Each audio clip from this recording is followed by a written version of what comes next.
నేనేమన్నా ఈ భూమిని మూసీ నదిని చుట్టి నా సూట్ కేసులో పెట్టి నేనేమన్నా మా ఇంటికి తీసుకెళ్తానా? లేకపోతే విదేశాలలో దీన్ని తీసుకెళ్ళి దాచిపెట్టుకుంటానా? లేదు కదా. ఇవాళ ఈ ప్రాంతంలో అభివృద్ధి జరగాల్సిన అవసరం ఉంది, అనర్థాలను తగ్గించాల్సిన అవసరం ఉంది.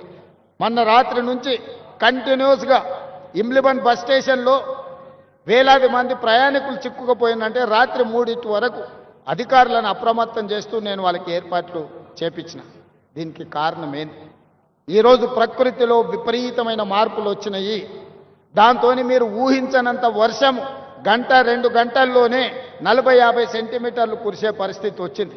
దాన్ని తట్టుకునే వ్యవస్థ మనకు లేదు ఈనాటి వరకు. అందుకే ఈరోజు భవిష్యత్తులో దానికి తట్టుకోవడానికి అవసరమైన ఏర్పాట్లను చేసుకోవాలి.